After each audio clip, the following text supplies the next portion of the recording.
mari kita samakan persepsi dulu, supaya kita nggak bias nanti. Ya. Di dalam arsitektur ISO, manajemen resiko 31.000, itu ada prinsip yang sangat fundamental, yang kita harus pegang di awal. MR itu diadakan untuk menciptakan dan melindungi nilai. Itu prinsip. MR diadakan untuk menciptakan dan melindungi nilai. Jadi kalau kira-kira tidak masuk dalam dua frasa itu, ya harus dipertanyakan MR-nya. Ya, jadi MR juga harus melalui metodologi. Ya.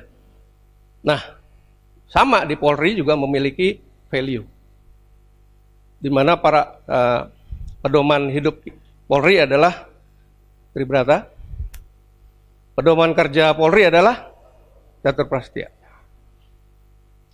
Tribrata digagas oleh akademisi Polri tahun 53 di Perguruan Tinggi Ilmu Kepolisian. Pada saat itu disampaikan 3 kaul Bayangkara Negara. Nah, 3 kaul itu sebagai 3 azas kewajiban yang harus dilakukan oleh Bayangkara Negara. Di sisi lain, Catur Prastya juga seperti itu. Catur Prastya sebagai paradigma moral seorang Bayangkara Negara. Antara Tribrata dan antara Catur Prastya itu secara sistematis dan hierarkis terhubung. Apa buktinya? Buktinya adalah ketika government yang dalam hal ini diwakili oleh Polri dan citizen bertemu di dalam kehidupan, dia membentuk suatu relasi dalam proses pengambilan kebijakan publik. Jadi kita ingin ekspektasinya masyarakat terjawab. Itu namanya relasi.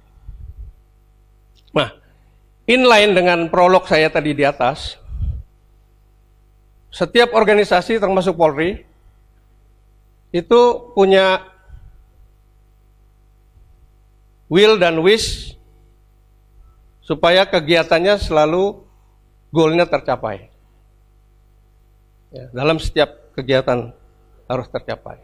Nah, dalam konteks organisasi publik, Polri juga organisasi publik. Maka salah satu ciri dalam menjalankan misi pemerintahan adalah turut serta dalam ikut menggerakkan roda perekonomian dan roda pemerintahan. Nah, rekan-rekan Serdik sebagai calon pemimpin nasional, sebagai seorang leader, ya, wajib untuk mau, dimulai dari mau dulu ya, mau, serta mampu, ya, dari mulai menemukan, mengidentifikasi, mengevaluasi, ya, menganalisis sebuah risiko. Dalam proses analisis, ada yang namanya penilaian risiko. Dalam melakukan penilaian risiko, biasakan untuk melakukan 4W.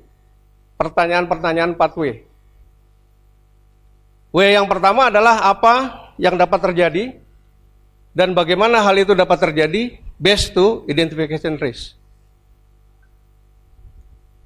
W yang kedua adalah apa konsekuensinya. W yang ketiga adalah apa probabilitas dari peristiwa tersebut di masa yang akan datang.